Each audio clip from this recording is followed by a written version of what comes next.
بسم الله الحمد لله والصلاة والسلام على رسول الله وعلى آله وصحبه ومن والاه أما بعد نستكمل دروسنا في كتاب الفقه الميسر وذلك في باب كتاب الطهارة وسنبدأ إن شاء الله تبارك وتعالى مباشرة بالمسألة الثانية. Nous allons continuer إن شاء الله تبارك وتعالى l'étude de الفقه الميسر في ضوء الكتاب والسنة, la jurisprudence simplifiée selon la lumière du livre et la sunna du prophète sallallahu alayhi wa sallam.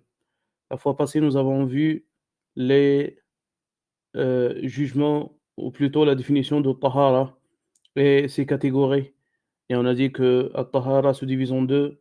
Il y a la purification spirituelle, il y a la purification concrète, la purification matérielle et la purification immatérielle. On a dit que la purification spirituelle, c'est le fait de nettoyer son cœur de tout ce qui est polythéisme, péché et tout ce qui l'entache de la désobéissance d'Allah subhanahu wa ta'ala. Et on a dit que celle-ci est plus importante que la deuxième catégorie qui est at-taharatu al-hissiyya, la purification concrète.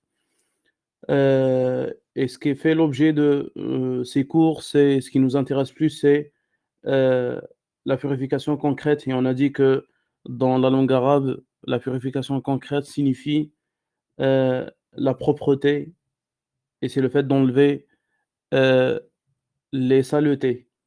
Et dans l'istilah, et nous avons donné la définition de l'istilah, on a dit que c'est le fait d'enlever al-hadath et al-khabath. La purification concrète, c'est le fait d'enlever al-hadath et al-khabath. Et on a dit que le hadath, c'est un état qui se rattache à la personne. Donc le hadath, c'est un état qui se rattache à la personne, ce qui engendre soit l'état d'impureté majeure ou mineure. On a dit que la purification se divise en deux. La purification concrète, c'est le fait d'enlever le hadath et al-khabath. Le hadath, ça veut dire quoi? Le hadath, c'est le fait d'enlever la chose qui empêche la personne d'accomplir la prière. Et on a dit que le hadath se divise en deux. Il y a un hadath mineur qui nécessite les ablutions mineures et un hadath majeur qui nécessite les ablutions majeures. Et al-khabath, on a dit, c'est une impureté liée à trois choses. Liée à trois choses. Au corps, vêtements et l'endroit où on accomplit la prière. Et on a dit que le khabath, au point de vue de sa propreté ou son nettoyage, se divise en trois. Il y a un khabath que nous devons laver, un khabath que nous devons asperger et un autre que nous sommes dans l'obligation de l'essuyer simplement. Aujourd'hui, Inch'Allah, nous allons voir la deuxième question. Al-mas'alatu thaniya, al-ma'u alladhi tahsulu bihi at-tahara. Deuxièmement, l'eau avec laquelle on se purifie. L'eau qui réalise la purification. Donc ils disent الطهارة تحتاج إلى شيء يتطهر به يزال به النجس ويرفع به الحدث وهو الماء. La purification nécessite quelque chose, nécessite une chose avec laquelle on se purifie, pardon. Et cette chose-là, elle doit ôter un najas, ça veut dire l'impureté, et elle doit enlever également al-hadath, ça veut dire l'état de l'hadath, l'état d'impureté qui se rattache à la personne. Et c'est quoi cette chose-là? Al-ma', c'est de l'eau, c'est l'eau. Et ce n'est pas n'importe quelle eau, on le nomme dans al-fiqh al-ma'u at-tahur. Al-ma'u at-tahur. Donc l'eau qui purifie, que ce soit al-hadath ou al-khabath, elle a une nomination at-tahur. Elle a comme nomination al-ma'u at-tahur. L'eau tahur. Qu'est-ce que c'est tahur? Qu'est-ce que c'est l'eau tahur? هو الطاهر في ذاته المطهر لغيره. Donc ce qui est pur en elle-même et elle purifie autre qu'elle. C'est ça la définition de ma' at-tahur dans le fiqh. Donc sa définition, donc on a dit que l'eau ou la purification nécessite une eau spécifique. Comment on la nomme dans le fiqh? Al-ma'u tahur. Qu'est-ce que c'est le ma'u tahur? Sa définition c'est at-tahiru fi dhatihi al-mutahhiru li ghayrihi. pure en elle-même et elle purifie autre qu'elle. C'est ça sa définition. Maintenant, nous allons voir, ils disent وهو الباقي على أصل خلقته. Comment peut-on connaître cette eau-là? Ils disent c'est de l'eau qu'elle est restée selon sa création, comme Allah subhanahu wa ta'ala l'a créée. Ça veut dire selon ce qu'Allah subhanahu wa ta'ala l'a créé. Et ils disent soit elle descend du ciel, comme par exemple l'eau de la pluie, de la neige ou la grêle, ou soit elle est courante sur terre, telle que l'eau des océans, des puits, des sources d'eau, de la mer et ainsi de suite. Donc on reformule et on récite cette question-là. Donc on dit at-tahara nécessite quelque chose avec laquelle on se purifie. C'est quoi cette chose-là? Elle doit enlever. C'est quoi cette chose-là qui doit enlever al-hadath et al-khabath? Et nous avons vu ce que c'est le hadath et al-khabath. On a dit c'est de l'eau at-tahur. Les fuqaha, les savants du fiqh nomment cette eau-là al-ma'u tahur. Qu'est-ce que c'est le ma'u tahur? C'est l'eau, donc sa définition religieusement parlant, at-tahiru fi dhatihi al-mutahhiru li ghayrihi. Elle est pure en elle-même et elle purifie autre qu'elle. Comment on peut connaître cette eau-là? Elle reste selon sa création, comme Allah subhanahu wa ta'ala l'a créée. Soit elle descend du ciel, telle que l'eau de la pluie, la neige, la grêle ou autre. Ou soit elle est sur terre, telle que, euh, on dit plutôt, ou soit elle est courante sur terre. Parce que nous allons voir que l'eau stagnante a certaines caractéristiques qui l'empêchent d'être pure. Donc on dit plutôt, soit elle descend du ciel, ou soit elle est courante sur terre, telles que les eaux des océans, de la mer, des puits et autres. Et là, ils vont citer les preuves, que ce soit du livre ou la sunna du prophète sallallahu alayhi wa sallam. Ils disent, comme Allah subhanahu wa ta'ala dit, conformément à sa parole, exalté soit-il subhanahu wa ta'ala, وَيُنَزِّلُ عَلَيْكُم مِّنَ السَّمَاءِ مَاءً لِيُطَهِّرَكُم بِهِ. Et il descend du ciel sur vous une eau pour qu'il vous purifie. Et Allah subhanahu wa ta'ala dit également dans un autre verset وَأَنزَلْنَا مِنَ السَّمَاءِ مَاءً طَهُورًا. Et nous avons certes fait descendre du ciel une eau tahour, une eau pure et purifiante. Donc on voit qu'Allah Azza wa Jal a utilisé, ou les savants ont tiré ce terme du livre d'Allah subhanahu wa ta'ala. Raison pour laquelle ils l'ont nommé al-ma'u tahour, l'eau at-tahour. Et le prophète sallallahu alayhi wa sallam a dit et a invoqué Allah subhanahu wa ta'ala en disant Allahumma aghsilni min khatayaya bil ma'i wal thalji wal barad. Oh Allah, lave-moi de mes fautes, de mes péchés avec l'eau, par l'eau, la neige et la grêle. Et le prophète sallallahu alayhi wa sallam disait au sujet de l'eau de la mer huwa at-tahuru ma'uh. Son eau est tahour, est pure et purifiante. Donc ils continuent et ils disent ولا تحصل الطهارة بمائع غير الماء كالخل والبنزين والعصير والليمون وما شابه ذلك. La purification ne se réalise pas avec autre chose que de l'eau. Ça veut dire mélangée à l'eau, tel que par exemple du vinaigre, du carburant, du jus, du citron, un truc ou quelque chose comme ça, ou quelque chose semblable. ذلك لقوله تعالى comme Allah subhanahu wa ta'ala nous dit فَلَمْ تَجِدُوا مَاءً فَتَيَمَّمُوا صَعِيدًا طَيِّبًا. Si vous ne trouverez pas d'eau, alors remplacez-la par une chose sa'id tayyib. Et nous allons voir dans les cours de tayammum, les ablutions sèches, qu'est-ce que c'est sa'id et tayyib.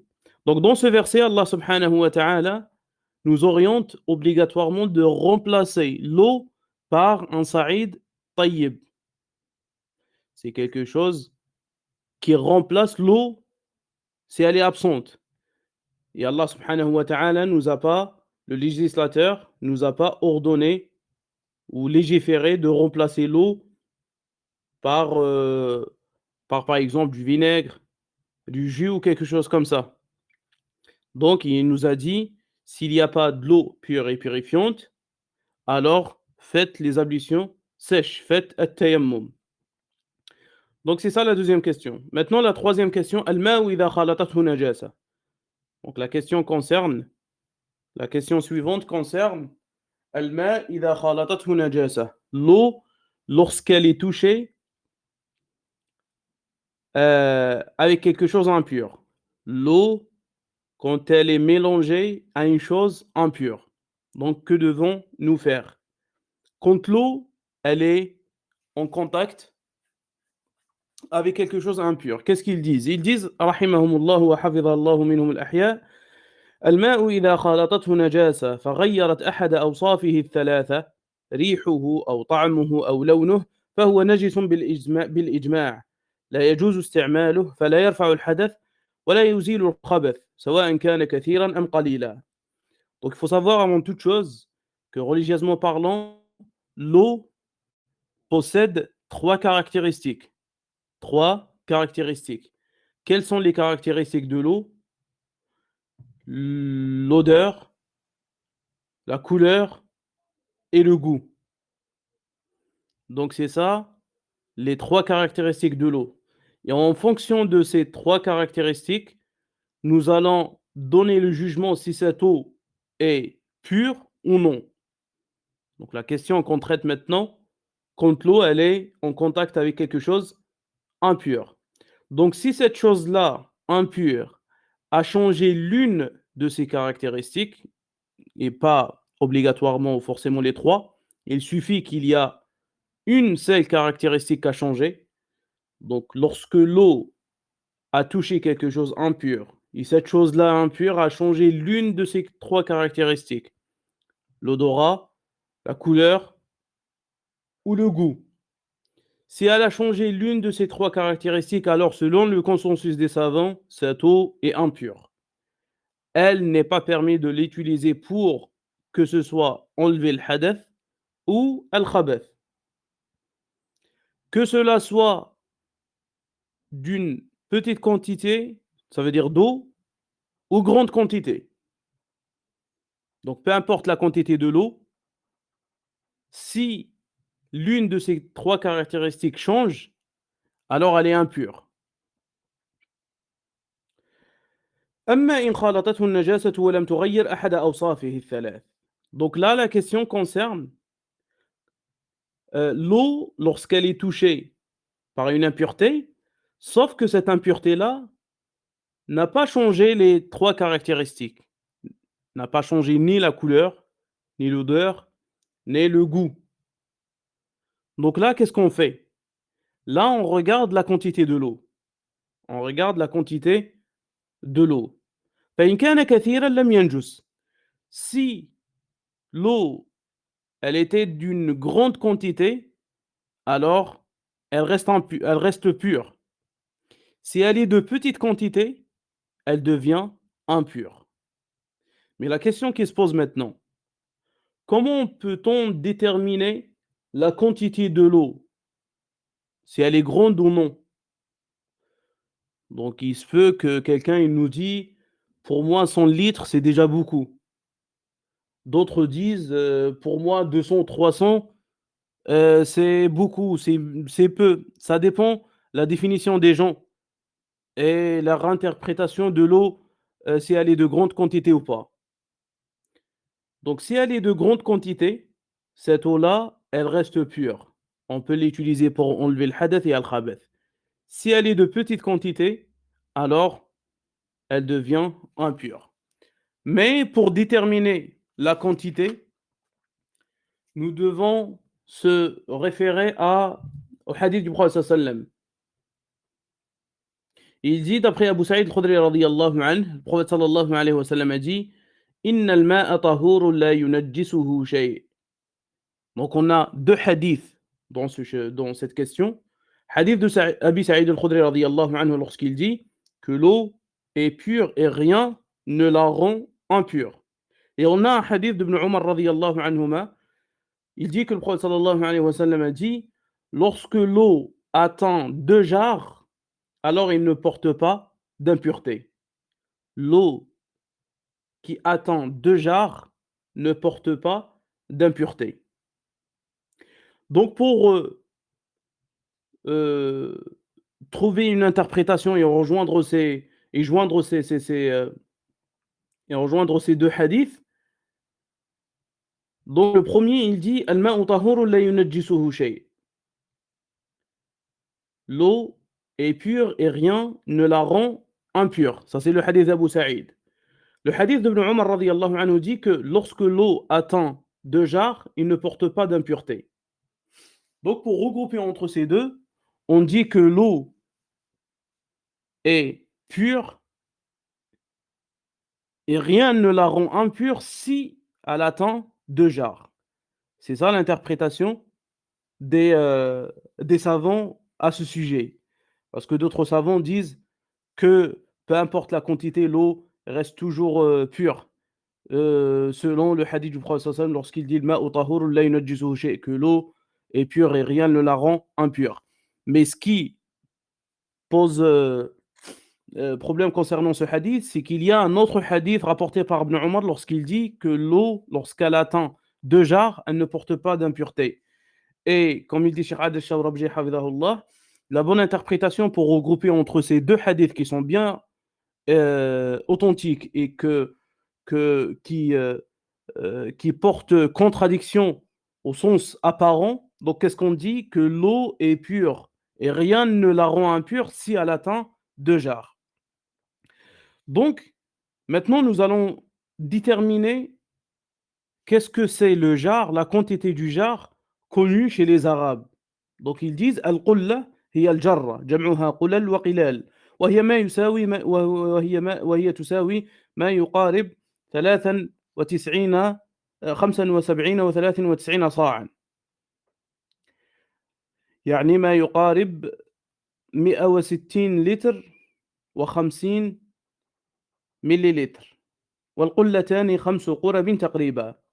Donc pour déterminer les 2 jars, on peut dire les 2 jars, la quantité de l'eau de 2 jars équivaut environ 320 litres. 320 litres. C'est ça la quantité des 2 jars connue chez les savants. Donc, on résume la question, on dit l'eau lorsqu'elle est touchée par quelque chose d'impur et cette chose-là impure a changé l'une de ces 3 caractéristiques, l'odeur, la couleur ou le goût. Si cette impureté a changé ne cesserait qu'une caractéristique, alors cette eau, elle devient impure. On n'a pas le droit de l'utiliser que ce soit pour le hadath ou al-khabath. Maintenant la question, quand la najasa, l'impureté touche l'eau, mais elle ne change aucune caractéristique. Donc là, qu'est-ce qu'on regarde? Pour déterminer si elle est pure ou pas, on regarde la quantité de cette eau. On regarde la quantité de cette eau. Si elle est gronde, je parle de la quantité, si elle est gronde, elle garde sa pureté. Si elle n'est pas grande, alors elle devient impure. Comment on peut déterminer la grandeur ou non de quantité? Alors on revient au hadith du prophète sallallahu alayhi wa sallam, ce que nous avons cité récemment, et les savants ont tiré de ces hadiths, car hadith Ibn Omar, il dit lorsque l'eau atteint 2 jarres, ne porte pas d'impureté, et les 2 jarres euh, équivaut à 320 litres environ. Maintenant, المسألة الرابعة الماء إذا خالطته مادة طاهرة. الماء إذا خالطته مادة طاهرة. Maintenant, l'eau, lorsqu'elle est touchée par quelque chose pur, quand l'eau est en contact avec quelque chose pur. الماء إذا خلطته مادة طاهرة كأوراق الشجر والصابون أو الأشنان أو السدر أو غير ذلك من المواد الطاهرة ولم يغلب ذلك المخالط عليه فالصحيح أنه طهور يجوز التطهر به من الحدث والنجاسة. Donc l'eau, quand elle est touchée par quelque chose pur, tel que les feuilles des arbres, tel que du savon, du cidre, les feuilles du gibier ou autre chose semblable, pure bien sûr, et que cette chose-là ne domine pas l'eau, ne domine pas l'eau. فالصحيح أنه طهور يجوز التطهر به. L'avis le plus juste, c'est qu'elle est pure, qu'elle est pure et on peut l'utiliser pour se purifier. Elle ôte al-hadath et al-khabath. Elle ôte al-hadath et al-khabath. À condition que cette eau-là, cette chose-là ne domine pas l'eau. Ça veut dire quoi? Si par exemple quelqu'un, il met, heu, il met du cidre dans un récipient et on voit que la chose qui domine le plus, c'est de l'eau. On voit qu'il y a les feuilles du cidre ou la poudre navigue dans l'eau. Donc là, on peut dire que l'eau domine, et elle est de grande quantité par rapport au cidre, donc elle est pure. Mais si par exemple, la personne met plusieurs feuilles de cidre ou une grande quantité de poudre, de cidre et il met quelques gouttes ou quelques millilitres de d'eau et on voit dans la globalité quand on voit à la vision, à la première vision, on voit que la cette chose-là, elle est plus présente dans ce récipient que de l'eau. Dans ce cas-là, on n'a pas le droit de l'utiliser selon l'avis le plus juste. Donc on s'arrête inch'Allah tabaraka wa ta'ala sur ce point et nous allons, continuer inch'Allah dans les cours qui viennent. هذا والله أعلم سبحانك اللهم وبحمدك أشهد أن لا إله إلا أنت أستغفرك وأتوب إليك والسلام عليكم ورحمة الله وبركاته.